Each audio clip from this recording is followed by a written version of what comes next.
Boa noite, caros alunos, caras alunas. Estamos aqui reunidos novamente para dar seguimento à nossa disciplina de gestão de recursos hídricos. Se você ainda não acompanhou minha aula, não conheceu ainda quem sou eu, vou me apresentar para vocês. Sou o professor Tiago Augusto Domingos, sou geógrafo, mestre em Geografia, Meio Ambiente e Desenvolvimento. E na nossa aula de hoje nós vamos trabalhar aquisição de dados em hidrologia, eventos extremos, balanço hídrico e hidroeletricidade. Tem bastante coisa para a gente trabalhar no dia de hoje, hein? Então a gente vai começar, trabalhando com bastante firmeza no dia de hoje, tá? E lembrando que essa teleaula aqui, ela tem continuidade na aula atividade. Pessoal, tem alguns alunos que andam meio apreensivos com a questão da prova, né? Gostaria de lembrá-los que na prova a gente tem como conteúdo selecionado para a prova todo o material que foi disponibilizado a vocês, tá? Nós temos as teleaulas, as aulas atividades, o fórum, tá? Então todos esses são elementos que são a web aula, tá bem? São todos esses elementos importantes para que vocês, estudem para a prova. Mas não precisa ter medo da prova não, porque se você prestou atenção nas teleaulas, se você seguiu com bastante carinho nossas teleaulas, você terá grandes chances de ir bem na prova. Mas estude, tá? Estude, reassistam a aula, tá bem? Elas estão gravadas, disponíveis para vocês na biblioteca digital. Então, reassistam a aula se achar necessário, tá bem? E vocês, com certeza, terão a oportunidade de realizar uma prova excelente, tá ok? Então, vamos começar a trabalhar? Eu gosto de, no início de toda a aula, selecionar para vocês, destacar para vocês a bibliografia que foi utilizada para esta aula. Para tanto, eu vou pedir para abrir a câmera de documentos, onde nós temos, olha só que bagunça. Nós temos aqui um livro de climatologia. Por que nós temos um livro de climatologia? Porque a gente vai trabalhar com aquisição de dados hidrológicos, tá bom? O meu conselho a vocês, o livro aqui que a gente tem, que é do IOAD, tá bem? Ele é uma publicação super relevante sobre o tema e talvez ele seja um pouco aprofundado para aqueles que querem só saber os princípios de climatologia, tá? Mas fica aí a dica para vocês, é um livro relativamente aprofundado, tá? E é uma referência muito importante em língua portuguesa a respeito de climatologia. Se você, porventura, queira um livro menos técnico não, tá? Mas de mais fácil linguagem, eu aconselho a leitura desse Climatologia, Noções Básicas e Climas do Brasil, editado pela Oficina de Textos, tá? E escrito pelo Chico Mendonça e pela Inês Dani de Oliveira. Gente, esse livro aqui ele não como é que eu vou dizer? Ele não é superficial, mas ele é de mais fácil compreensão do que aquele que a gente viu anteriormente, que era do IOAD, tá bem? Então fica aí a dica para vocês de dois livros referentes ao quê? Referentes à climatologia, tá? O que mais que nós temos? Este livro acompanhou a gente em todas as aulas, o Decifrando a Terra, tá? E hoje ele está aqui pelo seguinte, porque na parte de balanço hídrico ele foi utilizado como uma das referências, tá? Quem que foi organizador? O Wilson Teixeira foi o organizador do Decifrando a Terra e ele é lançado pela Companhia Editora Nacional. Reforço, Decifrando a Terra é um livro de geociências, tá? Então, se você se interessa por temas como, por exemplo, a geologia, a geomorfologia, tá? Esse é um livro muito interessante, eu gosto bastante dele, ele é todo, com uma qualidade gráfica muito boa, tá? E por fim, este que eu disse que ia acompanhar nossas aulas, que é o Águas Doces no Brasil, Capital Ecológico, Usos e Conservação. Este foi organizado pelo Aldo Rebouças, pelo Benedito Braga e pelo José Tundizi, que é um trio de muito respeito no relacionado à água no nosso país. Tem um outro livro, que este eu não tenho ele físico, tá? Que se chama Reuso da Água. O Reuso da Água foi escrito pelo Pedro Caetano Sanches Mancuso, o melhor organizado, e pelo Hilton dos Santos, lançado pela editora Manoli. Aonde você vai encontrar o livro Reuso da Água? Biblioteca Digital. tá? Talvez não, provavelmente essa é a produção em português mais importante sobre o tema e você tem gratuitamente disponível para leitura dentro da nossa biblioteca digital, tá? Então, tá dada aí a nossa bibliografia de hoje, o que nós utilizamos, né? Tem mais alguns textos de internet, artigos científicos que foram utilizados, mas o grosso foi retirado desse material, tá bem? Vamos começar então a falar do que a gente tem de importância para hoje, vamos lá para o quadro. Começaremos falando sobre estações climatológicas ou meteorológicas, tá bem? O que nós temos aqui? Uma estação meteorológica, tá? Existem diversos instrumentos que são utilizados para fazer a medição do tempo. Já que eu falei em tempo, eu vou voltar para a câmera aqui porque eu quero fazer antes de dar continuidade, uma diferenciação, tá? Conceitual extremamente importante. O que é tempo e o que é clima. Tá? Não pode haver confusão entre esses dois termos, porque eles são bem distintos, tá? Vamos começar falando do que é o tempo. O tempo, ele diz respeito às condições da atmosfera num determinado local, num determinado momento, tá? O clima refere-se ao quê? Às médias do tempo de um determinado local. Tá? Isso são dados de 25, 30 anos coletados para a gente ter a ideia de clima. Por exemplo, o clima de Belo Horizonte é tropical de altitude. Ele é tropical de altitude. A gente pode falar que Belo Horizonte está com o dia frio, o tempo está frio ou o tempo está quente. Independente se o tempo estiver quente ou frio, o clima de Belo Horizonte vai continuar sendo tropical de altitude, tá ok? Então não pode haver uma confusão entre os termos, principalmente quando se discute tanto, como nos tempos de hoje, a ideia de mudança climática. Tá? Se a gente está falando de mudança climática, a gente não está falando uma mudança do tempo, a gente está falando uma mudança do clima. Então, o comportamento climático da Terra está sendo alterado, tá ok? Então, essa distinção ficou clara para vocês? Imagino que sim, se não ficou, né? Vocês podem mandar questionamentos aqui ao vivo que a gente vai trabalhando, tá? Nossos tutores eletrônicos estão aqui de prontidão para encaminhar as questões no decorrer da nossa teleaula, tá bem? Então tá, vamos voltar lá para o quadro? Então nós temos aí nossa estação meteorológica e dentre os instrumentos existentes numa estação meteorológica a gente pode destacar o anemógrafo. Anemógrafo serve para fazer o quê? Medição da velocidade do vento e também a sua direção, tá? Barômetro. Barômetro mede a pressão atmosférica. Evaporímetro. Adivinha o que o evaporímetro mede? Adivinha? Evaporímetro mede a evaporação. Parabéns! O que mais nós temos? Heliógrafo. Heliógrafo é um aparelho que registra a insolação. O higrógrafo, que registra a umidade do ar. Aí eu acho que é legal a gente fazer uma diferenciação entre a umidade do ar absoluta e a umidade relativa do ar. A umidade absoluta do ar é a quantidade de vapor de água numa determinada quantidade de ar, tá? Então é a quantidade total de água numa determinada quantidade de ar. A umidade relativa, ela é uma razão entre a quantidade de água na atmosfera com a quantidade total de vapor que a atmosfera pode suportar. Tá? Então, por isso, ela é dada em percentual então, de umidade relativa, tá bom? A gente falou do higrógrafo, então, depois, termômetro. Termômetro, de conhecimento de todos, ele mede a temperatura, tá? E já que a gente falou de temperatura, hoje o tempo em Londrina tá frio, tá? Não sei como é que está na sua região, mas quem está aqui no sul, sudeste, provavelmente está passando um tempo frio. A gente tem uma sensação térmica que é menor do que a temperatura medida pelos termômetros. Por quê? Porque a sensação térmica, além da temperatura, também leva em consideração a velocidade do vento, a umidade do ar e a densidade do ar. Tá bem? Então, por exemplo, quanto maior for a velocidade do vento, menor vai ser a sensação térmica. Nós temos uma sensação...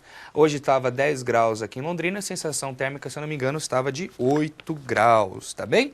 Então tá, falamos disso. O que mais a gente tem que falar? Abrigo de Stevenson, esse é o cara que eu vou riscar aqui, ó. Essa casinha branca que a gente chama de abrigo de Stevenson.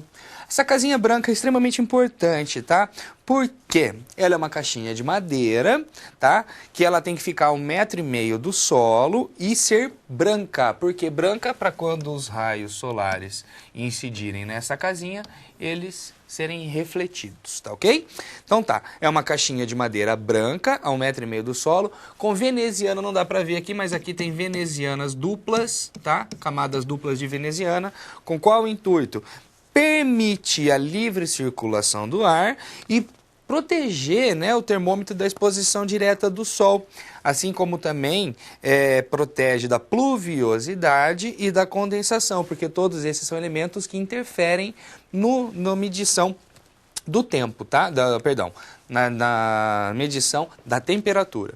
Aqui dentro nós temos termômetros diferentes, termômetros de máxima, que vai ser um termômetro que foi registrado a máxima de temperatura alcançada no dia, o termômetro de mínima, que ele marca a temperatura, deixa registrado a temperatura mínima, e também a gente pode destacar termógrafos, que a gente tem o que, né? O termógrafo, eles são medições automáticas do tempo, são termômetros automáticos.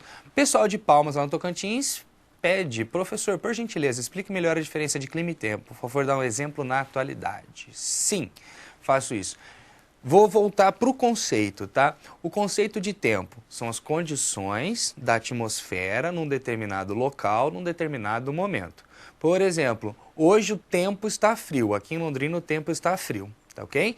Nós temos aqui, existe alguma certa divergência a respeito de qual que é o clima da nossa região aqui, porque é uma área onde a gente tem encontro de massas, relevo, tem várias influências, tá? Mas vamos dizer que o clima aqui, ele é subtropical. Tá bem? Então nós temos um clima subtropical. Independentemente das condições diárias da atmosfera, seja está calor, está chuvoso, está assim, está assado, independente das condições da atmosfera do dia, o clima aqui ele é subtropical. Tá bem? Quando a gente fala, por exemplo, da questão do clima da Terra, a gente está tendo o quê? Um emaranhado de dados a respeito das condições do tempo. Esse emaranhado de dados, a gente faz o seguinte, a gente vai fazer uma média e vai especular qual que é o clima. A gente vai determinar, melhor dizendo, especular não, determinar qual que é o clima.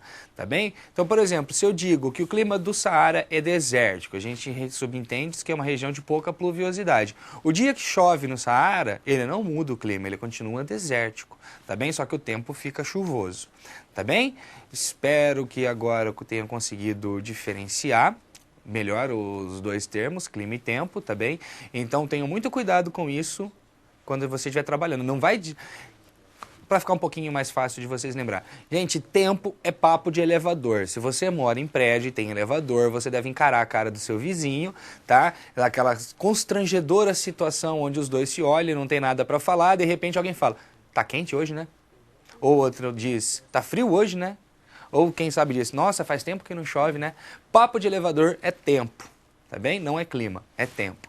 O clima ele não é alterado de uma maneira brusca, ele vai ser constante. Beleza? E o importantíssimo isso aí, se você estiver com dúvida, meu, peça, a gente explica 200 vezes se for necessário, mas isso aí eu acho que, principalmente quando se discute essa ideia de mudança climática global, é muito importante a gente ter essas definições bem caracterizadas pelo seguinte: nós estamos trabalhando com ciência, tá? Nós estamos numa universidade, nós temos o dever de conhecer os conceitos, tá ok? Beleza? Aí de Passo Fundo, Rio Grande do Sul, professor, qual a influência do clima no tempo? Explique um pouco, por favor. Na verdade, o tempo influencia o clima, tá? Não é o clima que influencia o tempo, tá bem? O clima, ele é uma conjunção de dados. A gente vai pegar, por exemplo, clima tropical, que é o clima predominante no Brasil. A gente vai perceber o seguinte, que ele tem o verão chuvoso e quente. Ele tem um inverno menos quente, tá? Um inverno ameno. A gente não pode falar que o clima tropical tem um inverno frio. Quando a gente está falando de inverno frio, a gente está falando de negativo, tá? Não estou falando de frio de 15 graus, estou falando de frio de menos 10, beleza? Então a gente tem um verão chuvoso e quente e um inverno, em algumas áreas, né? Áridas, tá bem? Pouco chuvosos e menos quente. Tá ok? Esse é o clima. Todo ano a gente vai ter o clima com esse mesmo comportamento. Aí a gente vai dizer que o clima é tropical. Se num determinado ano choveu muito no inverno, o clima não deixou de ser tropical.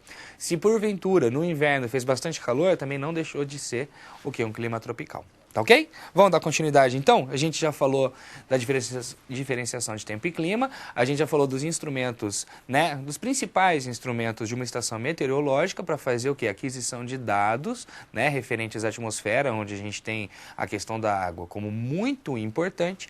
Vamos falar agora de pluviosidade. Vamos lá para o quadro? O que nós temos aí? Pluviômetros e pluviógrafo. Pluviômetro é esse cara aqui. Pluviógrafo é esse cara aqui. Os dois têm a mesma função. Qual que é a função deles?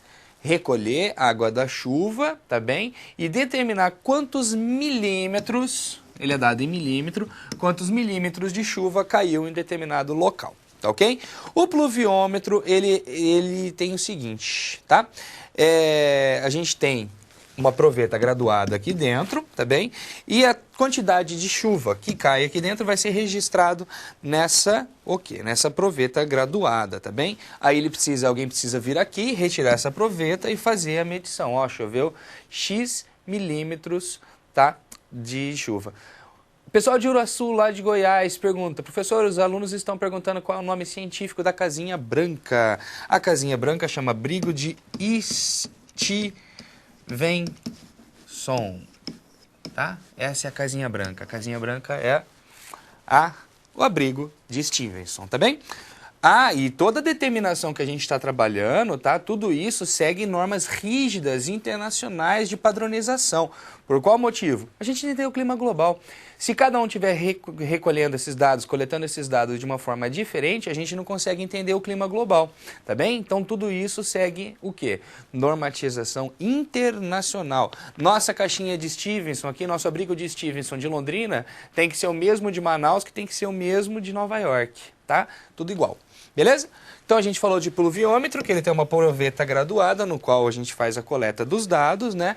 O pluviógrafo, ele faz a mesma coisa, só que ao invés de você precisar ir até o local fazer a coleta de dados, ele faz o quê?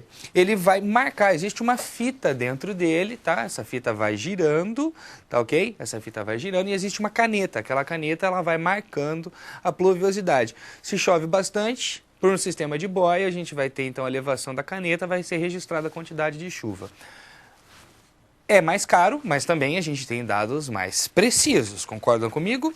Tá? Então, a partir dos dados então de pluviosidade, a gente gera um gráfico, que esse gráfico pode ser marcante na sua vida, por ele parecer, quando, por exemplo, você estiver precisando fazer coleta de dados para elaboração de um EIA-RIMA, por exemplo, a gente vai ter o quê? Tá? Um gráfico que a gente chama de pluviograma. Vamos dar uma olhada no pluviograma?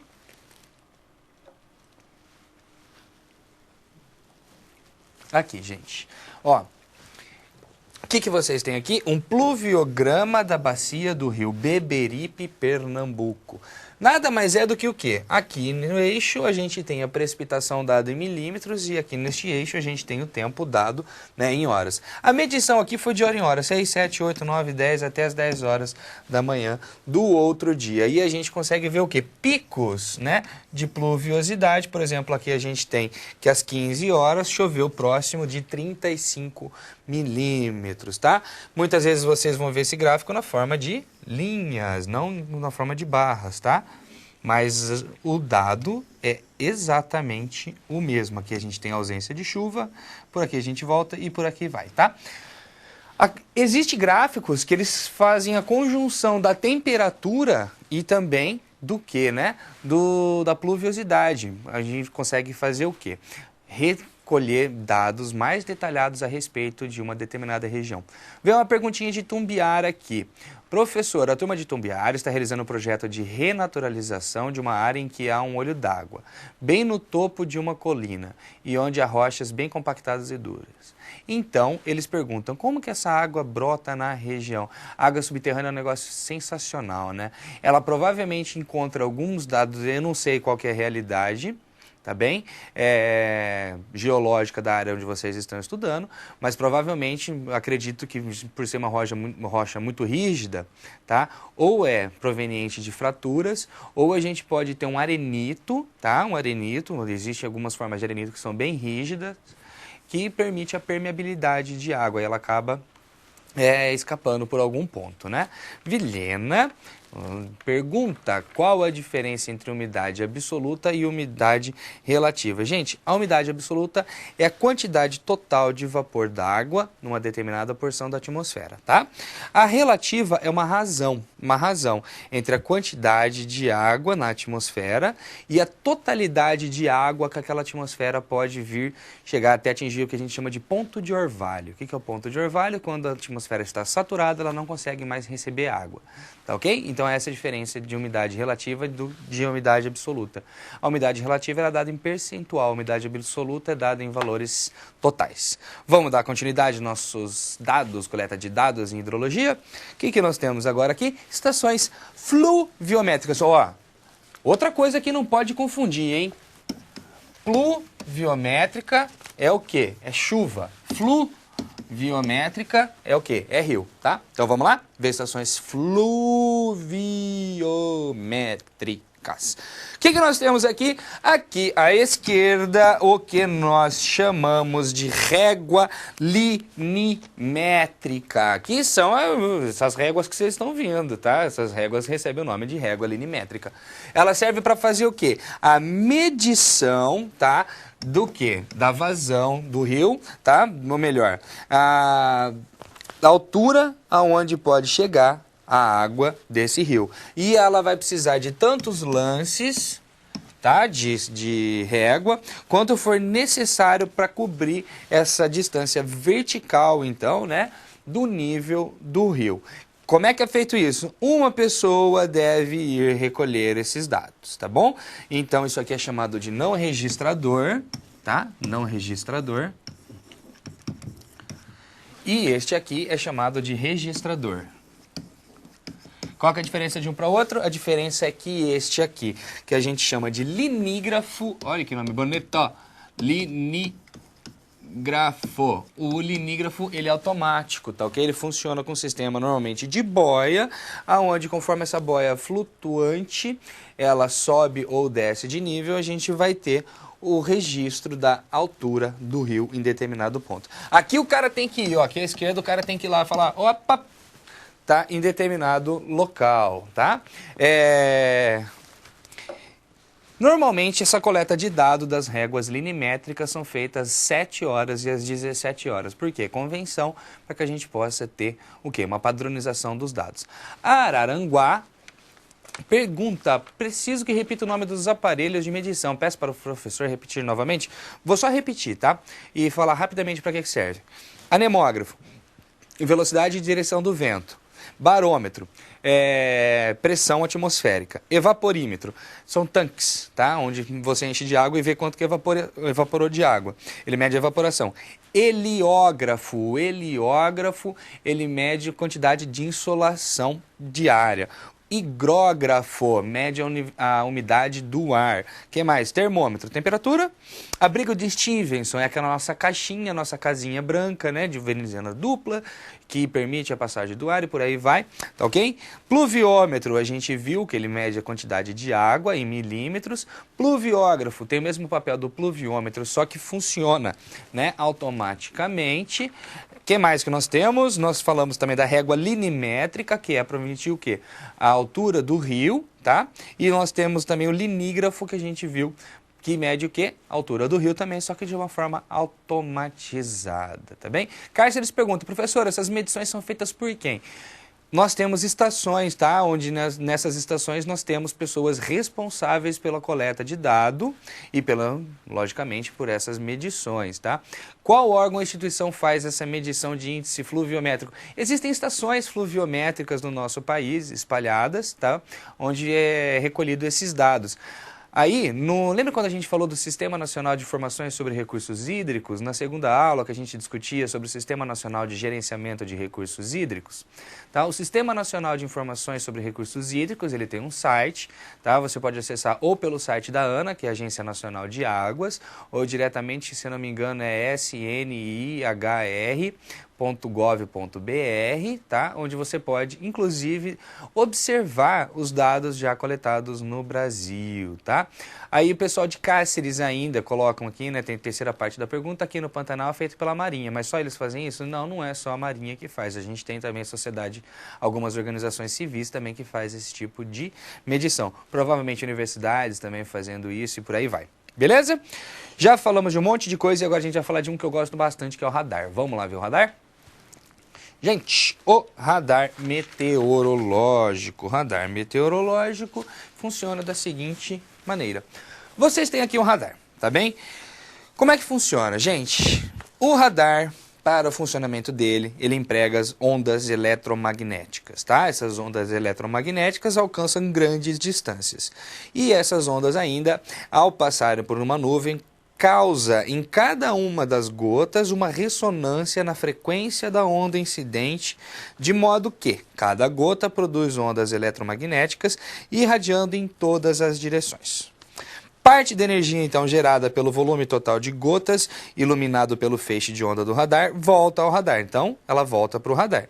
Sabendo o momento em que o feixe de onda foi emitido e quanto tempo que o sinal retornou, demorou para retornar, né? Determina-se a distância do alvo ao radar. A intensidade do sinal de retorno está diretamente ligado ao tamanho e distribuição de gotas. Gente, como é que isso aqui funciona, então, traduzindo? Ele emite feixes, tá? De radiação eletromagnética.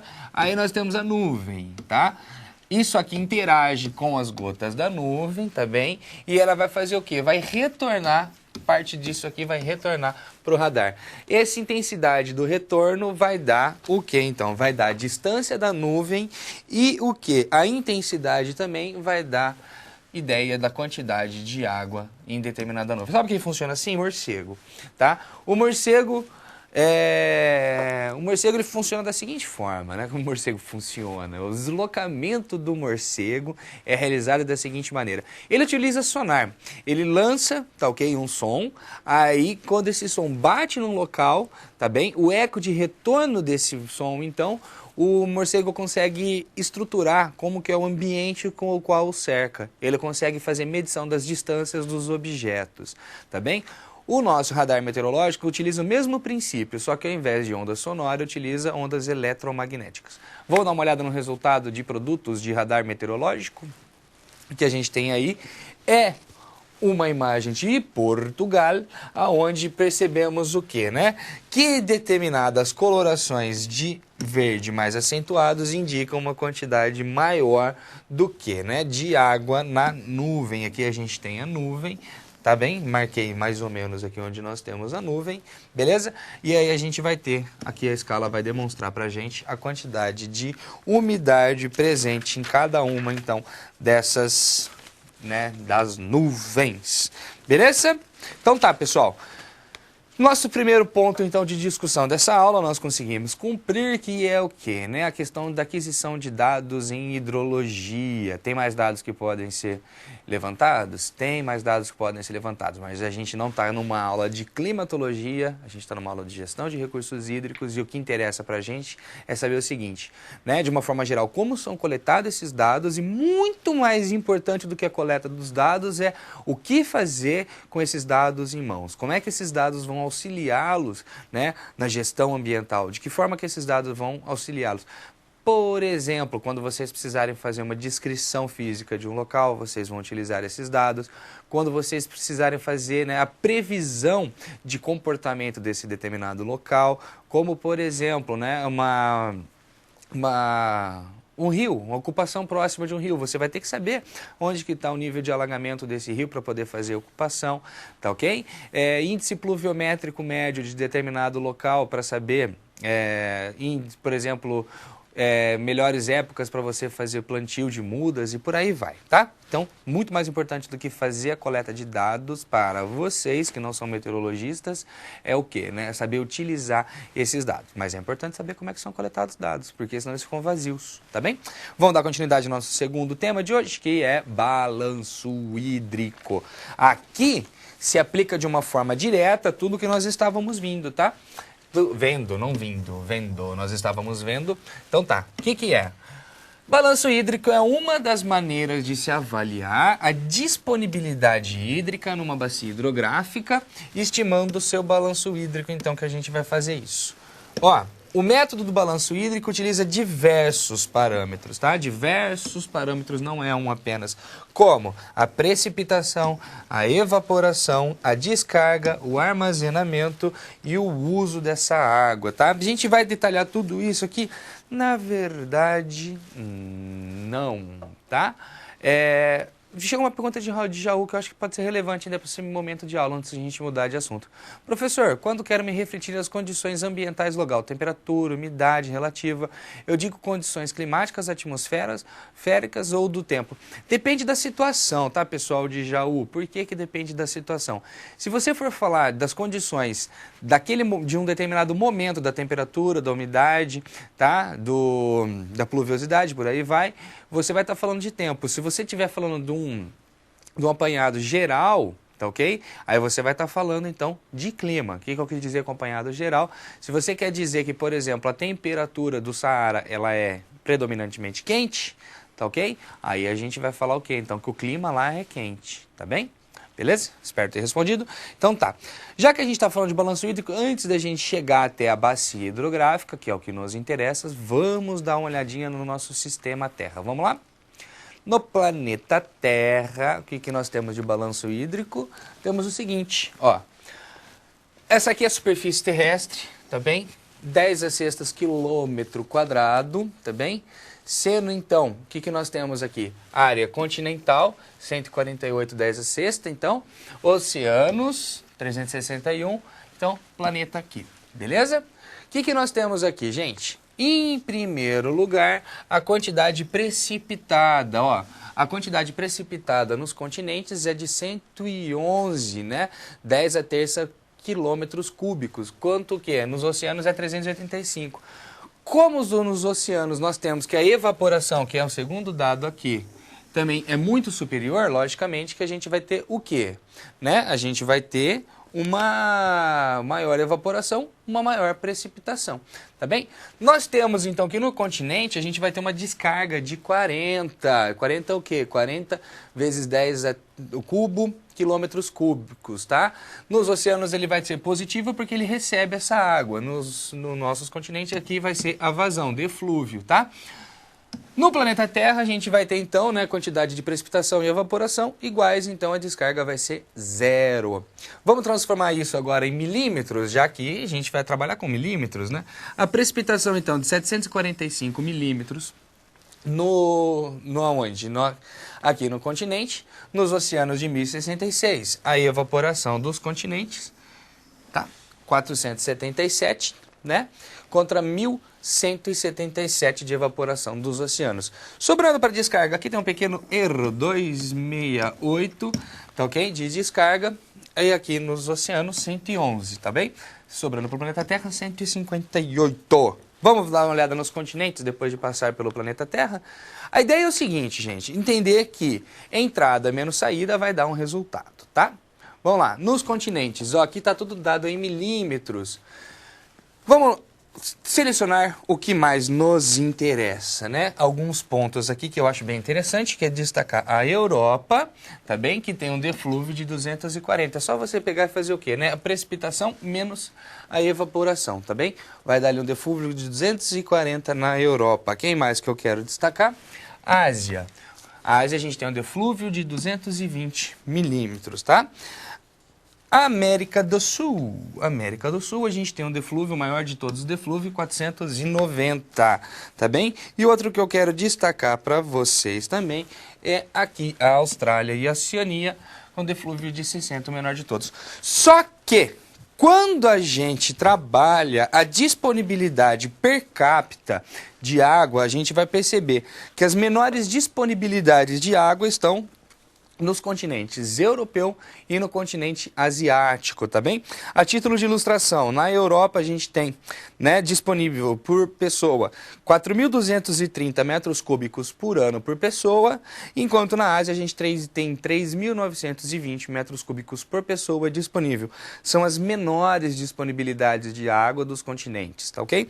Os maiores estão aonde? Gente, em primeiro lugar, a Austrália, mesmo com deflúvio muito baixo, como tem poucos habitantes na Austrália e Oceania, eles têm 82.200 metros cúbicos de água por pessoa por ano disponível. E na América do Sul, que tem o maior deflúvio de todos, a gente tem 38.200 metros cúbicos por pessoa. Então a gente tem que sempre relativizar os dados, tá? Por quê? Porque às vezes eles podem estar camuflados. A gente viu o deflúvio da Europa, né? A gente tinha o deflúvio da Europa, só para confirmar aqui, que era de 240, só que é um continente que a gente tem. Estão perguntando o que é deflúvio. Pessoal, deflúvio é a água que sai, tá? Lembra quando a gente falou do resultório? É o ponto de descarga, então, final da água. Tá ok? E esse que é o deflúvio. Tá bem? Então é isso que nós temos que saber relativizar. Já que a gente falou de mundo, continentes, vamos fechar no que nos interessa, Brasil. Vamos dar uma olhadinha no Brasil. O que temos aí? Ó, precipitação média brasileira, 1.496. Então a gente tem um clima, né, que a gente pode chamar de úmido, já que chove bastante, né? Algumas áreas da Amazônia chega a chover quase 3.000 milímetros, olha só. Evaporação, 997 milímetros por ano. Aí o que a gente tem aqui então de saída são 499 milímetros. Essa saída aqui, gente, na verdade é a água que está disponível para uso, tá? É a água que está disponível para uso, beleza? Então tá bom. Vamos lá fazer o seguinte, pular para a bacia hidrográfica, tá? Vamos passar para o próximo slide, por favor? Nós temos aí o balanço hídrico em uma bacia. Ó, a gente não está usando todos os nossos parâmetros possíveis, mas a ideia é o seguinte, que a precipitação ela vai ser igual a tudo que a gente tem de saída, né? Então a precipitação vai ser igual a escoamento menos a descarga mais a recarga mais o quê?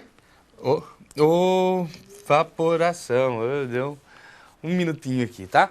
Nós temos aqui a evaporação, então, também, tá? Então, só retomando, a gente vai ter que a pluviosidade, então, a precipitação, ela é igual ao escoamento menos a descarga, mais a recarga, mais a evapotranspiração, tá ok?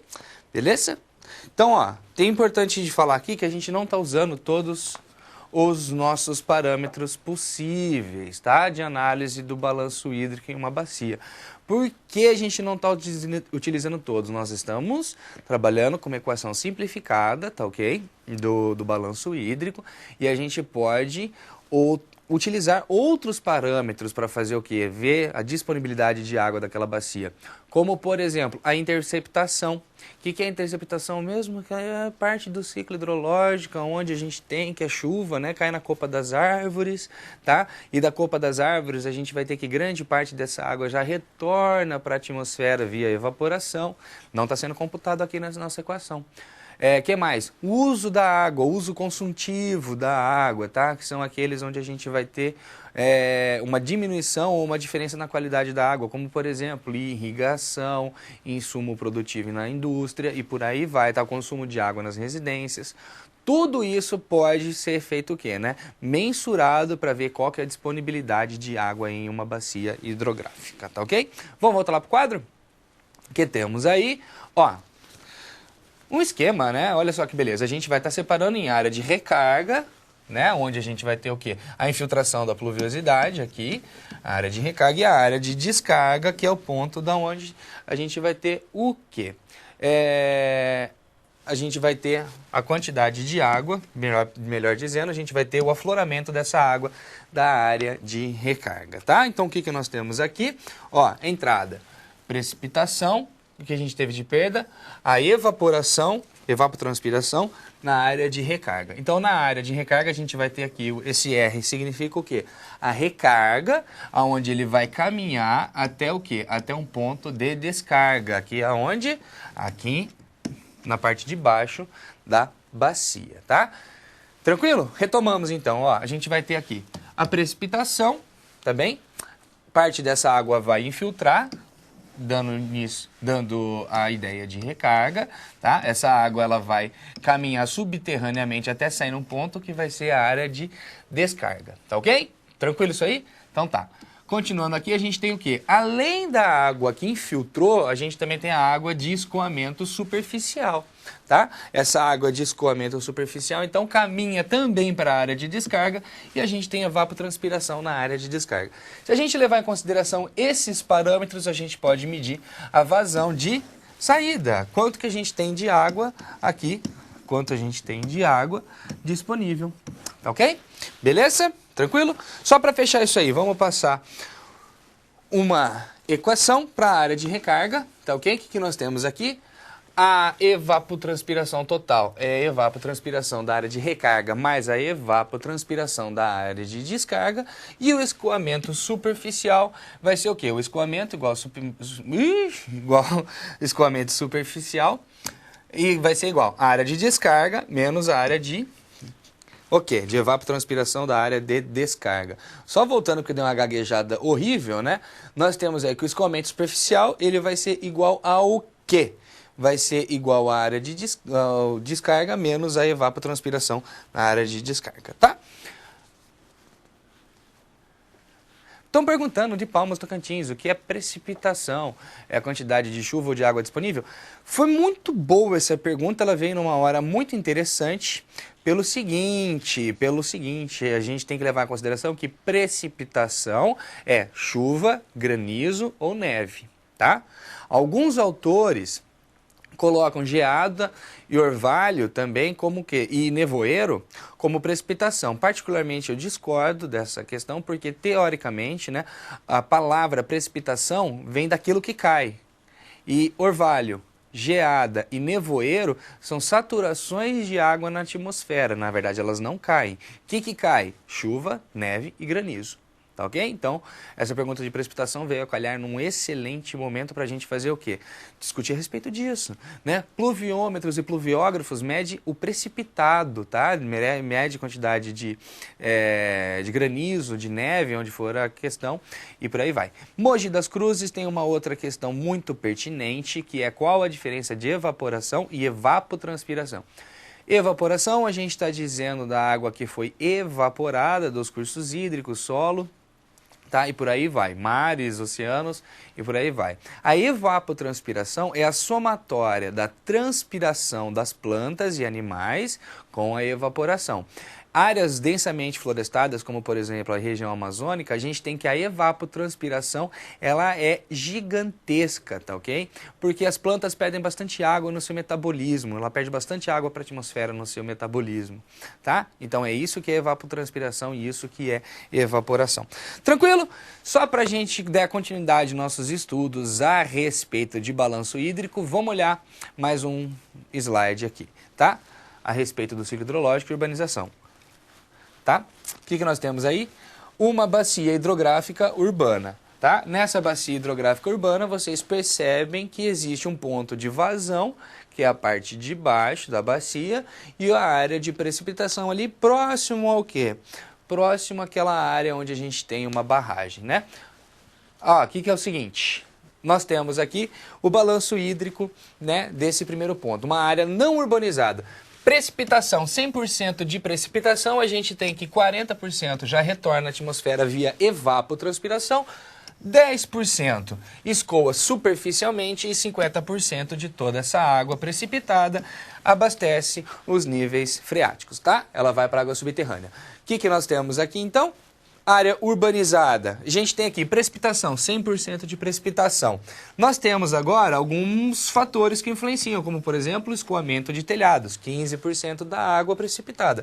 A evapotranspiração, ela diminui. Por que ela diminui? Porque a gente tem menos vegetação, tá ok? A vegetação, ela é menor. Nós temos aqui entrada de 30% através de galerias, tá? E esgoto pluvial e água subterrânea a gente vai ter 30%. Resultado disso aí, a gente consegue averiguar qual é as influências, né, negativas dentro do ciclo hidrológico advindas da urbanização, tá? Então vamos lá, só retomando, a gente já falou de aquisição de dados, a gente falou de balanço hídrico, vamos falar para o nosso terceiro tema agora, que são os eventos extremos. Vamos lá? O que é evento extremo? Evento extremo refere-se ao quê? Valores discrepantes de um estado climático médio, tá?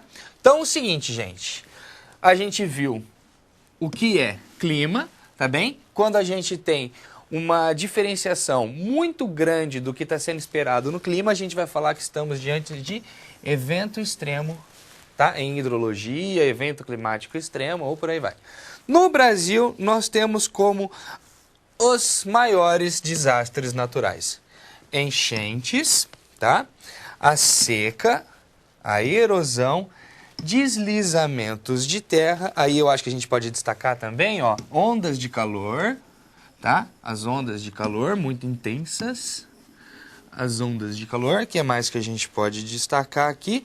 Tufões, tá? Que não é nosso caso aqui. A gente não sofre com os tufões, tá? E tornados, tá? Tornados e tufões não são a mesma coisa. Tufão é a mesma coisa que furacão. Nossa, minha letra é horrível, né? Agora que eu tô vendo aqui no retorno, poxa vida, minha letra é realmente feia, tá? Ainda bem que eu falei o que eu tava escrevendo, porque senão vocês não vão entender, tá? Tufão e furacão é a mesma coisa, eles acontecem no mar, acontecem no oceano, tá? Tornado acontece na onde? No continente. Então também, ó, a gente já diferenciou tempo e clima, não é para confundir furacão com tornado também não, tá? Então são coisas diferentes, tá bem? Então tá, só retomando aqui, a gente tá falando a respeito de eventos extremos. O que a gente observa nos dias de hoje é o seguinte: há uma discussão sobre uma mudança climática global. Essa discussão, ela existe. Eu acho que não existe nenhuma pessoa no mundo, tá bem, que estude o tema que discorde da mudança climática. Mas há uma discordância a respeito de um aumento da temperatura causado por atuações antrópicas, tá? E essa discussão, ela existe. O que nós temos que fazer? A gente tem que reconhecer uma coisa: o clima na Terra, desde 4 bilhões e 500 milhões de anos atrás, ele nunca foi constante. Ele sempre foi o quê? Oscilante, tá? Hora mais quente, hora mais frio, tá bem? Ele sempre foi oscilante, tá certo? A gente está no período hoje de oscilação também do clima. O que a gente conhece como estabilidade climática está sofrendo uma alteração. Qual é o motivo? Eu não sei te dizer. Algumas pessoas falam que é o céu, outras pessoas falam... É o céu não, o sol, perdão. Algumas pessoas falam que são influências do sol, outras pessoas falam que são influências do homem, outras pessoas acham que tem fatores aí do espaço influenciando também na Terra e por aí vai, tá? Só que a gente tem que entender o seguinte: ano de 2012, o ano passado, foi um ano marcado por eventos extremos em todo o mundo. Alguns que eu selecionei para vocês. China teve o pior inverno dos últimos 30 anos, tá? Austrália, houveram queimadas em todo o território australiano. Paquistão, cheias, né, enchentes no mês de setembro, quando não há registro disso histórico nessa data, tá? Extremamente raro as enchentes de setembro no Paquistão. Brasil, a gente teve uma das a primavera mais quente, tá? Uma das primaveras mais quentes da história dos dados coletados sobre clima no país. Que mais? Estados Unidos. Teve uma temperatura média na parte continental sendo a mais alta da história, tá? Nós temos o seguinte ainda para destacar: alguns outros casos de eventos extremos no Brasil. Santa Catarina, novembro de 2008, nós tivemos inundações e deslizamentos. Acho que o pessoal de Santa Catarina lembra mais do que o resto do pessoal do Brasil, porque foi traumático para o estado de Santa Catarina. Eu me recordo como foi como foram duras, né, as consequências dessas enchentes lá em Santa Catarina, né, dessas enchentes e deslizamentos. Resultado, 1,5 milhões de pessoas foram afetadas, sendo 120 mortes e 69 mil desabrigados, tá? O que mais que a gente pode falar? Santa Catarina de novo, tá? A gente teve o o furacão Catarina, tá bem? Em março de 2004, onde a gente teve prejuízo de US$ 1 bilhão.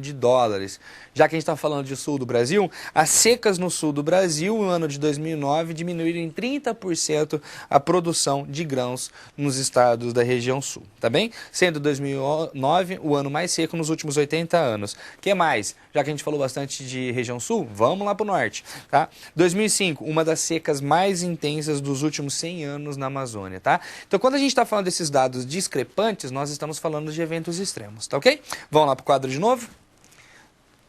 Ai, que bonitinho. Ó, a gente tem uma foto de um coqueiro, né, sendo chacoalhado com violência pelo vento. Vamos passar para o próximo? Os eventos extremos trazem impactos muito severos. 1. Companhia de seguros. Pasmem vocês a saber, mas existem companhias de seguros que investem em formas de compreensão dos eventos extremos com o objetivo de fazer o quê? Diminuir essa problemática, tá? Por quê? Porque quando tem evento extremo, são eles que pagam, tá? São eles que pagam carros, pagam casas, pagam bancos, tá bem? Tudo isso que vai sendo destruído, se está assegurado, o seguro tem que pagar, tá bem? Então as companhias de seguro são influenciadas negativamente de uma forma muito contundente quando há eventos extremos. Vamos voltar lá para o quadro que tem mais coisas. Poder público. O poder público tem um gasto gigantesco e uma responsabilidade enorme de acionar a defesa civil e garantir que a problemática seja menor possível. Agricultura, a gente tem períodos de seca, períodos de chuva, períodos de geada que influenciam negativamente aonde? Na agricultura. Geração de energia hidrelétrica, né? Quando a gente tem períodos de seca prolongados, os reservatórios baixam e diminui o potencial hidrelétrico. A eólica depende do quê? Dos ventos para existir. Qualquer mudança no fluxo de vento vai resultar numa menor produção de energia eólica. Perda de moradias, né? E queimadas. Acho que perda de moradias e queimadas elas são autoexplicativas. Já que falamos bastante a respeito disso aí, vamos fazer uma atividade agora. Tá? Nessa atividade, nós vamos pedir relacionar a urbanização brasileira com as enchentes e pergunto a vocês como o sistema de informações sobre recursos hídricos pode auxiliar a diminuir os problemas relacionados aos eventos extremos. Rapidinho a gente volta.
Estamos aqui retornando, então, pessoal, chega, né, pra gente aqui uma resposta de Ceaba na Bahia. A natureza mantém a sua própria dinâmica quando chove, aumentando-se o volume de água do rio ou córrego. A água excedente precisa ser escoada em áreas de alagamento. Ótimo, ótimo, é bem por aí mesmo que a gente tem essa problemática. Continua a resposta. Devido à falta de planejamento na ocupação dos espaços urbanos, a população acaba sofrendo com as enchentes. Aí vem a segunda parte da pergunta, né? O sistema de informações contribui gerando dados que permitem conhecer com antecedência as dinâmicas da chuva e enchentes, assim fazer melhor gestão, mitigando os impactos ocasionados. Aluno James, ou Jami, eu vou chamar de James, eu acho que é James, tá? James, parabéns pela resposta, eu acho que ela foi bem abrangente. Tá? Era mais ou menos isso aí que a gente esperava mesmo de vocês. Chega lá de Marabá, no Pará. O melhor meio para se evitar grandes transtornos por ocasião de uma inundação é regulamentar o uso do solo, limitando a ocupação de áreas inundáveis, a usos que não impeçam o armazenamento natural de água pelo solo, que sofram pequenos danos em caso de inundações. Marabá, adorei a resposta, mas eu vou colocar um parâmetro muito complexo sobre isso aí, que é a pressão imobiliária, tá? A pressão e a especulação imobiliária vai forçar, muitas vezes, vai tentar forçar o poder público a liberar essas áreas para ocupação, tá? Mas tá ótima a resposta e é bem por aí. Vamos partir para o nosso terceiro tema de aula hoje, que é geração de energia hidrelétrica. Assunto tão importante, mas tão importante, mas tão importante que nós vamos tratar na aula atividade também, tá? Vamos lá para o quadro? Olha o privilégio que nós temos, 80% de toda energia elétrica produzida no Brasil é proveniente de hidroelétricas. E o que isso importa na sua vida? Isso importa que nós temos a geração de energia completamente limpa e completamente renovável, tá ok? O que nos permite a produzir uma quantidade grande de energia hidrelétrica? Primeiro, temos rios, tá? Uma ampla rede hidrográfica. Segundo, nós temos altos índices pluviométricos. Então, além de rio, nós também temos chuva suficiente para garantir o quê? Né? A existência das barragens. E rios planálticos, ou seja, rios que têm corredeira, que nasce em ponto mais alto e cai, né, com corredeiras. Ele tem bastante energia para ser transformado em hidrelétrica, tá? Então, gente, só tem uma coisa importante para dizer, você vive no país que tem o privilégio de ter sua matriz energética baseada em energia completamente limpa e completamente renovável. Ela é limpa por quê? Porque o que a gente tem é o seguinte, a água passa pela turbina, tá ok? E ela sai com a mesma qualidade ou até mesmo com qualidade superior àquela que elas tinham no reservatório. Por que superior? Porque ela vai ser agitada, ela vai ser aerada, então a gente vai ter um maior nível de oxigênio dissolvido quando ela sai, tá ok? E ela é completamente renovável, por quê? Porque a água ela se renova no ciclo hidrológico. Vamos aprofundar nossos conhecimentos? Eu convido vocês a assistirem um vídeo agora que trata sobre o assunto.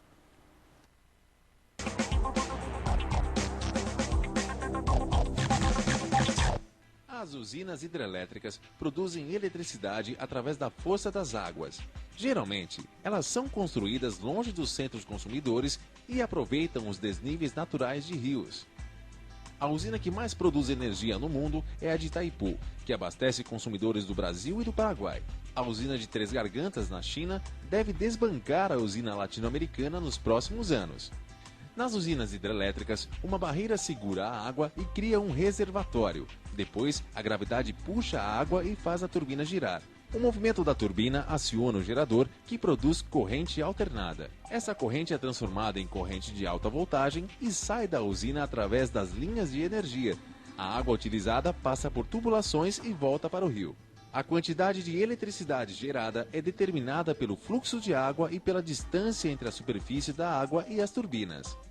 Existem também as hidrelétricas de armazenamento bombeado. Nelas, a água que sai da usina vai para o reservatório, onde será bombeada e reutilizada em vez de voltar para o rio, como acontece nas usinas tradicionais. Em uma usina hidrelétrica, o elemento mais importante é o gerador. O processo de rotação de uma série de ímãs dentro de molas de arame move os elétrons e produz corrente elétrica. As usinas hidrelétricas dependem do fluxo da água, por isso o ciclo hidrológico é de fundamental importância. Nesse ciclo, o Sol aquece a água que evapora e sobe para o ar. Enquanto sobe, ela esfria, se condensa e forma gotículas, que caem no solo na forma de chuva e neve. Um pouco da chuva é absorvida pelo solo, enquanto a outra parte volta para os rios e oceanos. Como qualquer ação humana, a construção das usinas hidrelétricas causa impactos ambientais, alterando o ecossistema e clima do local, por exemplo. Durante o preenchimento dos reservatórios, há também uma grande liberação de gás carbônico, o que aumenta o efeito estufa. Ao contrário de outras fontes de energia, como o petróleo e o carvão. Como tudo funciona? Explica como funcionam as usinas hidrelétricas.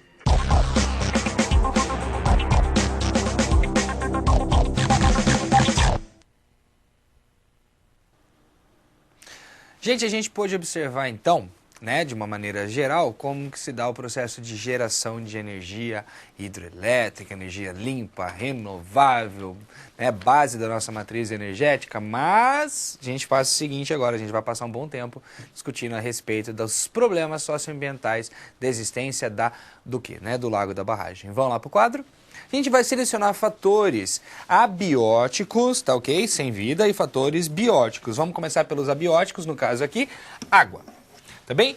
Água, o que a gente tem de problemas? A gente vai ter uma redução da quantidade de oxigênio concentrado na água, tá bem? A gente vai ter, então, diminuição da OD, do oxigênio dissolvido na água. Por quê? O rio era agitado, o rio era planáutico, tá bem? E ele foi transformado ó, isso aqui é importante, tá? De lótico, tá bem? O que é lótico? Lótico é aquele que corre, tá? Ele foi transformado de lótico em lêntico. Tá bem? Ele foi transformado de lótico em lêntico. Tá bem? Ou semilêntico. Se você não entendeu o que está escrito OD, lótico e lêntico, tá bem? Lótico é aquele que corre, lêntico é aquele que não corre mais, beleza? Então tá, ele foi transformado de lótico em lêntico, então a gente vai ter uma diminuição do OD. O que mais? Estratificação térmica. Teremos camadas de temperatura diferente no lago, tá bem? Então a gente vai ter que a vida vai ter que se readaptar a isso. Estratificação hidráulica, tá bem? A gente tem o que então? Que essas camadas a gente vai ter diferente concentração de materiais hidrotransportados, então a vida tem que se adaptar a isso. Retenção de material sólido hidrotransportado, a gente está falando de assoreamento. Pera aí, vamos lá fazer algum desenho em algum canto aqui, beleza? Aqui, a gente tem a barragem, os sedimentos vêm e eles ficam presos na barragem. Importante você relembrar o seguinte, o rio tem o perpétuo trabalho de retirar sedimento dos pontos altos e levar para os pontos baixos, tá bem? Encontrou a barragem? Vai ficar por ali. Variação do nível da vazão do reservatório, tá bem? Quando a gente tem uma demanda maior para energia, a gente tem, né, uma quantidade enorme de água que ela é jogada para fazer o quê? Né? Para girar as turbinas. E isso a gente vai ter variação do nível do reservatório. Então, disso aí a gente pode ter como consequência erosão. Elevação do nível freático. Por que elevação do nível freático? A gente tem o seguinte, a gente viu sobre rios influentes e rios efluentes, tá bem? E nós vimos que há rios que aumentam a sua vazão para jusante, ou seja, eles recebem água subterrânea. Na hora que a gente... talvez você se recorde, a gente trabalhando na primeira aula, o nível de água subterrânea, ele aflora no rio, tá ok? Se você sobe o nível do rio, fazendo a barragem, o nível de água subterrânea também sobe junto. Então a gente tem elevação do nível freático. Vamos continuar falando de fatores abióticos, agora a gente fala de clima. Vamos lá? O que muda no clima? Temperatura. A gente vai ter uma variação de temperatura diferente do que era feito anteriormente, tá ok? O que mais que a gente tem? A umidade relativa, ela vai ser alterada. Em áreas secas, a gente vai ter um aumento da umidade relativa, ou seja, a gente vai ter uma diferenciação, né, do que nós tínhamos anteriormente ali. Insolação, a gente tem o seguinte, né? A formação de neblina por causa da umidade relativa do ar, ó, então casos dois aqui, por causa da umidade relativa do ar realizado pela barragem, pode diminuir a quantidade de horas de incidência de sol em determinado local. Tem outra coisa que a gente pode colocar, o albedo. Olha, a gente tá falando cada palavra legal hoje, né? O albedo, que diz respeito à quantidade de luz refletida, também é aumentado, tá ok? A gente vai ter, então, um aumento do fator de albedo, tá certo? Querência, Mato Grosso, pergunta, podemos considerar a energia hidrelétrica limpa? Limpíssima, tá? Ela não produz nenhum problema para ser gerado, tá ok? A água passa pela turbina e só. Muito diferente, por exemplo, de energia produzida por petróleo, que tem a queima, também, ou de energia produzida, né, por termonuclear, que a gente vai ter como resíduo o lixo nuclear, tá? A hidrelétrica não tem esses resultados, não. Só que ela traz esses problemas que a gente está vendo. Ela traz, por exemplo, alteração no fluxo de ventos. A gente tinha um vale, lindo vale, tá ok? Agora o rio corria aqui embaixo, no vale. Agora o rio corre aqui em cima, tá ok? Por causa da barragem. Então o fluxo de vento que canalizava por aí não canaliza mais, tá ok? O que mais que a gente tem? Geologia, aumenta na frequência de abalos sísmicos. O que vem a ser isso? Aumenta terremoto? Aumenta terremoto. Como é que aumenta terremoto? Acontece o seguinte, você tem uma coluna d'água que ela pressiona as rochas na parte de baixo, tá bem? Aquelas rochas estão acostumadas com uma pressão X. Na hora que você exerce essa pressão sobre as rochas, os blocos vão fazer o quê? Fraturas desses blocos vão fazer o quê? Vão precisar se reacomodar. Na hora que ele reacomoda, a gente tem a dispersão dessa energia na forma de terremotos. Para quem mora perto de barragem, deve saber que em alguns casos a gente tem casas que são rachadas, tá bem? Por causa dos terremotos provenientes do quê? Das hidrelétricas. Vamos voltar lá para o quadro que tem mais problema. Fatores bióticos, agora a gente fala de fatores bióticos, tá? Decorrentes do afogamento da vegetação em primeiro lugar. Produção de gases sulfídricos e metano, tá bem? Nós temos aí que gases sulfídricos, eles são responsáveis por formação de chuva ácida, tá? Chuva ácida.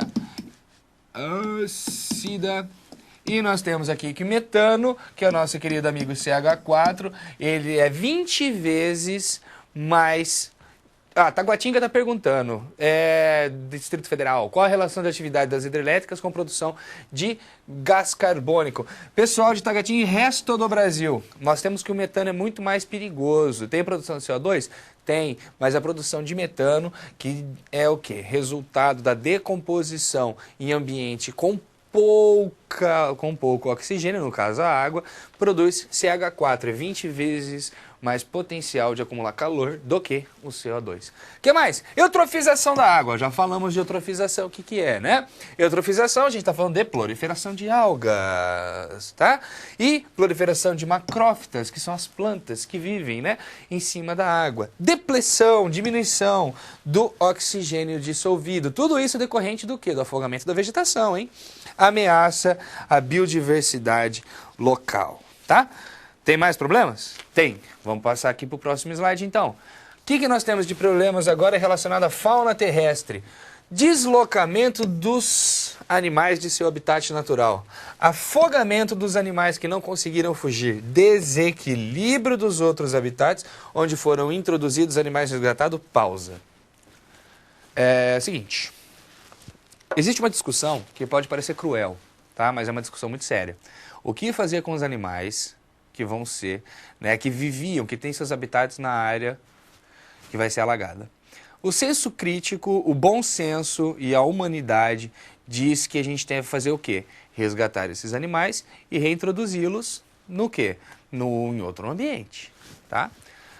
Se vocês ainda não estudaram ecologia, vocês vão estudar ecologia e vocês vão entender que é muito complexo esse papel. Porque na hora que você retira um animal de um determinado local e insere ele em outro habitat, ele vai ter que disputar lugar naquele habitat, podendo vir causar um desequilíbrio. Então existe uma discussão muito séria, tá? Muito séria mesmo, sobre o que fazer com esses animais. Duas alternativas: realoca ou deixa morrer afogado.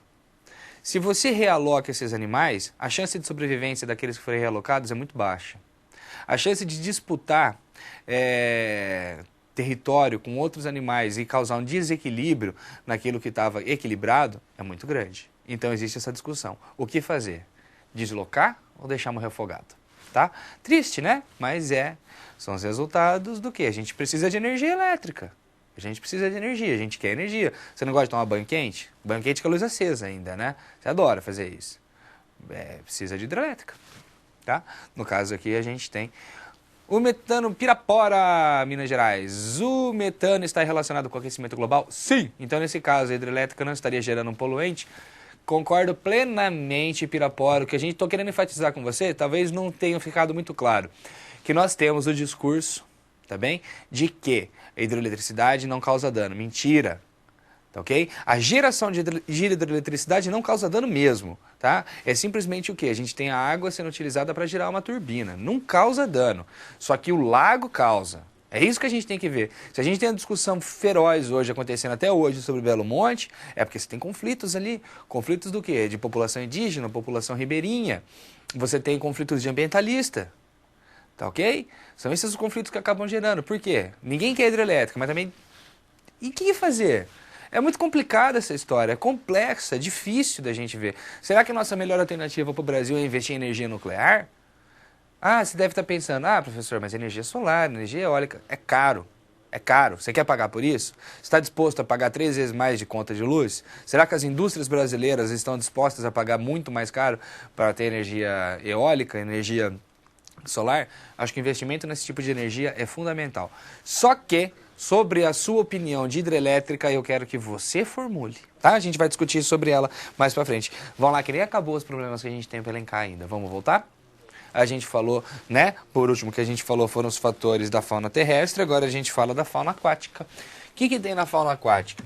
Gente, aquelas diferenças que a gente trabalhou anteriormente, estratificação térmica, estratificação hidráulica, diminuição do oxigênio dissolvido, tudo isso vai trazer uma diferenciação enorme no ambiente, né? Então, as espécies mais adaptadas ao novo ambiente, elas vão sobreviver. A gente vai ter uma alteração das espécies que existiam ali, tá bem?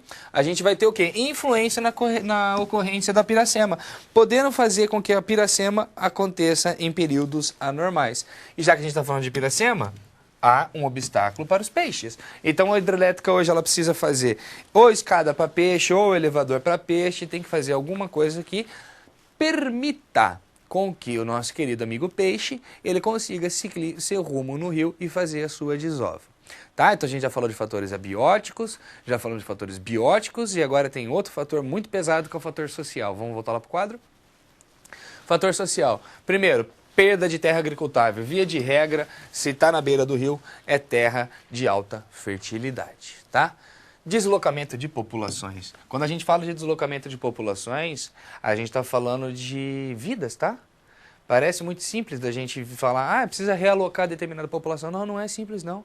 A gente está falando de gente que está morando faz 30 anos, 40 anos no mesmo lugar. Tá bem? São pessoas que têm laços com a terra, são pessoas que têm laços culturais com as outras pessoas que moram junto com eles. Tá bem? Nós estamos falando de alagamento de cidades. Sobradinho, né? Que ficou muito famosa, né? A hidrelétrica de Sobradinho, inundou 4 cidades. Para que você saiba. Foi Casa Nova, Centocé, Remanso e Pilão Arcádio. Gente, são 4 cidades que foram submersas, tá? A gente tem perda de sítios arqueológicos que às vezes não foram nem encontrados ainda. Influência na economia e perda de áreas turísticas. Aconteceu um fato aqui na construção de Itaipu que talvez você não saiba, mas eu acho que vai ser bem interessante de você procurar na internet para saber. Existia um complexo de cataratas aqui no Paraná que se chamava Sete Quedas.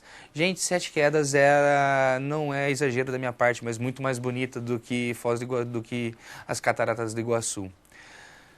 A energia de Sete Quedas ela foi utilizada para a construção de Itaipu. Tá? Então aqui a cidade de Guaíra acabou perdendo seu maior atrativo turístico e a gente teve um esvaziamento da cidade. Itaipu pagou muita indenização para Guaíra, mas não foi o suficiente para atrair população de novo para aquela localidade. Tá? Então, quando a gente fala de deslocamento de pessoas, a gente tem que levar todos esses fatores em condições. Nós temos no Brasil hoje o movimento dos expropriados de barragem. tá? Porque tem muita gente que não concorda com o valor pago pela indenização. Tem gente que não quer sair da terra, mas é obrigado a sair. Aí depois ele acaba ficando sem teto, tá? E sem terra. Muitas vezes engrossando os movimentos sociais por luta por reforma agrária no nosso país. Tranquilo? Vamos passar para o nosso quarto e penúltimo ou último, né, assunto da aula de hoje: reuso da água. Reutilização ou reuso, que você tem o livro, está disponível lá na Biblioteca Digital. Não é um conceito novo, tem sido praticado há muitos séculos, tá bem? Por exemplo, na Grécia Antiga, o esgoto era utilizado para irrigação. Hoje já não é uma prática muito comum, tá? Porque nós temos patógenos no esgoto, tá bem? Mas o aumento da demanda e a ameaça de agravamento da escassez tem destacado mais o quê? A importância do reuso da água, tá? Então a gente vai separar alguns conceitos importantes. Vamos lá? Conceito 1. Reuso indireto e não planejado da água. Consiste no quê? Consiste em que a água utilizada ela é descarregada no meio ambiente e utilizada a jusante. Você sabe muito bem o que é jusante, né? Parte de baixo, na sua forma diluída, de maneira não intencional e não controlada. Ou seja, você descarrega a água no meio, tá ok? E lá a jusante, ela é captada de novo, tá bem? Na sua forma diluída. A diluição é muito importante, a gente falou de autodepuração e por aí vai. Chuchu, beleza? Vamos passar para o próximo. Reuso agora, direto e planejado da água. Ó, agora já foi tudo pensadinho, que beleza. Ocorre quando os efluentes, a gente falou tratamento primário, secundário, terciário, pré-tratamento, ok? Nós falamos de tudo isso. Eles são tratados e são encaminhados diretamente ao ponto de descarga até o local do reuso.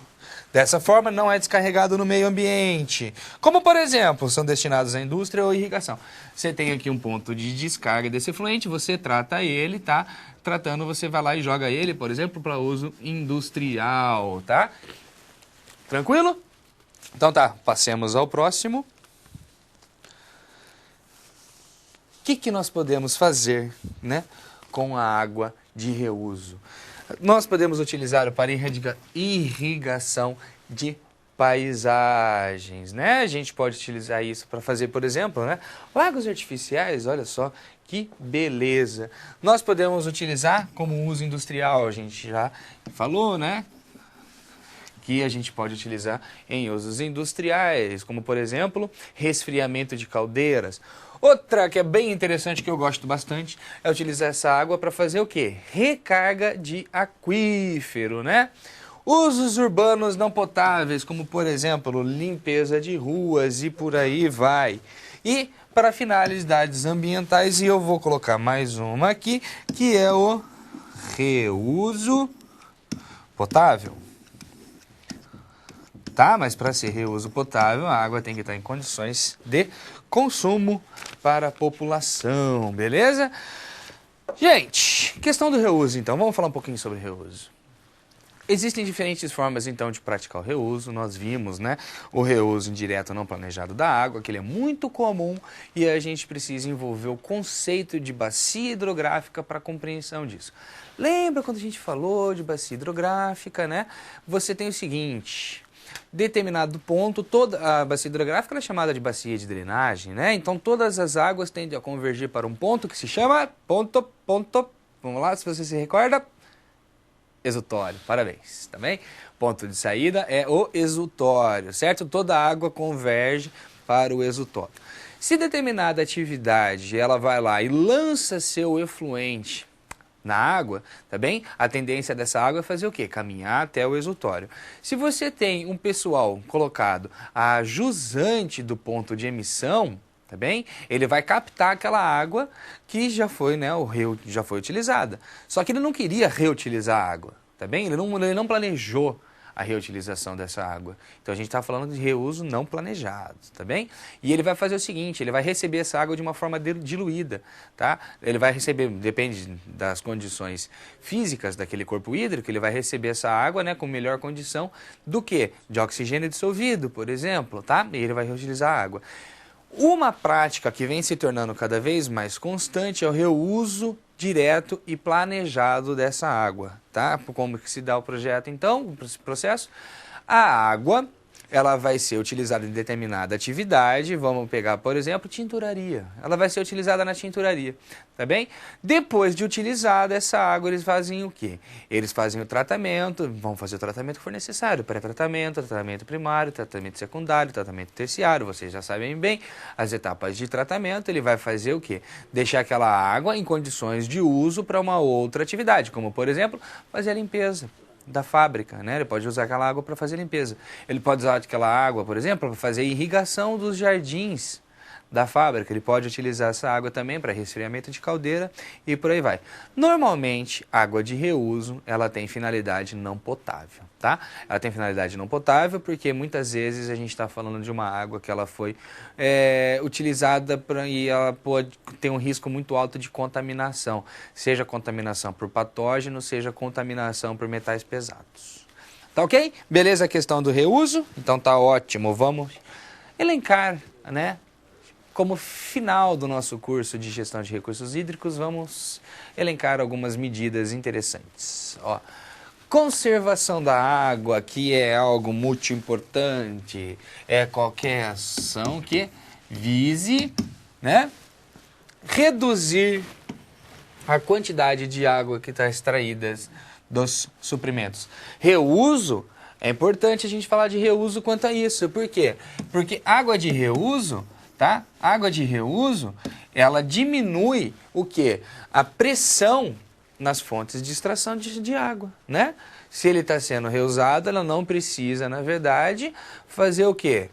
Ser captada, né? Se você já tem aquela água, beleza? O que mais? Vise reduzir o consumo de água. Nossas casas, por exemplo, a gente tem que os vasos sanitários gastam cerca de 20 litros por descarga. A gente pode trocar por aqueles vasos sanitários que tem uma caixinha em cima. Não sei desenhar vaso sanitário, tá? Ah, ficou parecido. Tá? Que tem aquela caixinha em cima, onde algumas gastam 6 litros de água, tá bem? O que mais? Reduzir o desperdício de água. Aquelas, né, ações... Fechar a torneira ao escovar os dentes, tomar banhos rápidos, não utilizar mangueira para lavar o carro, utilizar um balde com água, tá ok? Fazer esse tipo de atividades. O que mais? Reduzir as perdas de água, tá? Aumentar a eficiência do uso da água, aumentar a reciclagem e utilização da água e evitar a poluição da água. Nós selecionamos aqui alguns contextos mais voltados para o nosso cotidiano, né, para discutir, tá? Gente, nosso tempo está se acabando, a gente tem um momento de perguntas, eu peço para vocês que se tiverem dúvidas, enviem aqui, a gente já discute nesse finalzinho de aula, tá bem? Fico feliz com o que a Eric Emes colocou, né? A Eric Emes parabeniza pela aula. Fico feliz, muito obrigado. Fiquei até meio tímido, tá? Então tá, vamos voltar aqui no que a gente estava falando agora depois, né? Agora eu estou com cara de tacho, olhando para a câmera, tá? Mas vamos lá. Nós temos o seguinte, conservação da água, então, vamos voltar. A gente tratou muito mais das questões que envolvem o quê? Que envolvem o nosso consumo cotidiano, tá? Quando eu falei disso. Mas quando a gente fala de consumo da água, aonde que estão os maiores consumos? Em primeiro lugar, na agricultura, segundo lugar, na indústria. Então, quando a gente pensa em grandes projetos para a economia de água, grandes projetos que vão economizar uma quantidade de água substancial, vamos nos focar na indústria, vamos nos focar na agricultura. O uso agrícola ainda da água, ela traz uma vantagem, tá? Por mais que seja 70% de toda a água como é que se diz? Por mais que a gente tenha 70% do consumo de água sendo na agricultura e grande parte dessa água ser utilizada na irrigação, gente, essa água de irrigação ela volta para o ciclo hidrológico de uma forma muito rápida. Ou ela infiltra ou ela escoa superficialmente, tá? A gente tem bastante perda por evaporação também. O problema da agricultura é que quando a gente tem uma área que utiliza muito fertilizante, o resultado vai ser a eutrofização da água, como a gente já viu, tá? Mas quando a gente fala da indústria, gente, água é cara. Tá? A água é cara. Se a indústria, por exemplo, está fazendo reaproveitamento de água dentro da própria indústria, ela está economizando dinheiro. tá ok? Aí de São Félix do Xingu, o Adalberto, olá, Adalberto pede para o professor falar sobre o reuso de água potável, reuso potável da água. Adalberto e resto das pessoas também que levarem em consideração essa dúvida. O que acontece é o seguinte, você pode fazer o reuso de uma água, tá, para fins potáveis. Vamos pegar, por exemplo, uma atividade não tão perigosa assim, uma água que foi utilizada para resfriamento de caldeira, tá? Uma água que foi retirada pura do rio, usada para resfriamento de caldeira, e ela tá com a temperatura, né, alta, mas ela tem uma certa condição de retorno para o rio. Essa água, ela pode ser utilizada para fins potáveis, mas ela vai precisar passar por todas as etapas de tratamento e ela vai precisar estar de acordo com o quê? Com o que está estabelecido pelas normas, né, vigentes a respeito da potabilidade da água, tá bem? Então tá. Gente, quando a gente falou então sobre reduzir a quantidade de água extraída das fontes, tá ok? A gente tem que pensar muito bem nessa questão a respeito do reuso e tem algo que eu vou além, que seria o quê? O aproveitamento de água da chuva. O aproveitamento de água da chuva, para alguns autores, enquadra como reuso de água, tá? Eu acho que ela é uso de água, não é reuso, mas isso também não vem ao caso se alongar muito por isso. Mas a captação de água da chuva, ela é muito interessante. Primeira coisa interessante, a água da chuva, ela vai ser utilizada, você tem uma diminuição na pressão pelo quê, né? Por conseguir águas de outras fontes, seja por poço, seja por rio. Outra coisa muito interessante, você vai ter economia, tá ok? Você vai ter economia na conta de água. E outra coisa muito importante é que você diminui a quantidade de água que iria via escoamento superficial para o rio. Ou seja, você diminui também a possibilidade de enchentes, tá? Então, a prática, algumas cidades hoje elas já adotam dentro da sua legislação, uma obrigatoriedade para determinado tipo de telhado, tá? Determinado tamanho de telhado, ser feita a captação de água da chuva, tá? Cuiabá pergunta qual a diferença entre jusante e exultório. Exultório é o ponto de saída, é o ponto final, tá? Todo mundo se converge para o exultório. Jusante, ela tem a ver com relação, tá bem? Ela é relacional. Jusante é o contrário de montante. Montante é quem está acima, jusante é quem está abaixo. Supondo que esse estúdio aqui seja uma bacia hidrográfica. Eu estou a montante, já que eu estou próxima, digamos, a nascente aqui atrás, tá? A nascente está atrás de mim, a montante, eu estou a jusante, e o Odair, que está atrás da câmera, está mais a jusante ainda, e o Johnny também. O Johnny, que agora estava olhando para nada. Olá, Johnny. Tá? Certo? Também estaria ali a jusante, tá bem? E nós estamos praticamente, nós aqui, né? Nós estamos praticamente no mesmo nível, beleza? Tá certo? Pessoal, eu acho que é isso que nós tínhamos para discutir no decorrer do nosso curso, tá? Gostaria de dizer que foi um imenso prazer ter trabalhado com vocês nessas 4 semanas, tá bem? Eu espero ter contribuído de alguma forma na formação acadêmica de vocês.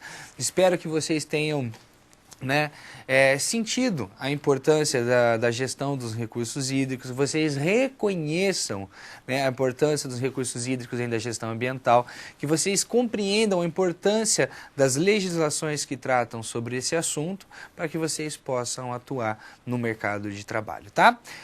Vou dizer um breve até logo para vocês, porque a gente tem a aula atividade ainda para discutirmos mais ainda a respeito de geração de hidroeletricidade, tá? Então, um forte abraço para todo mundo e a gente se vê daqui a pouco, tá? Até mais!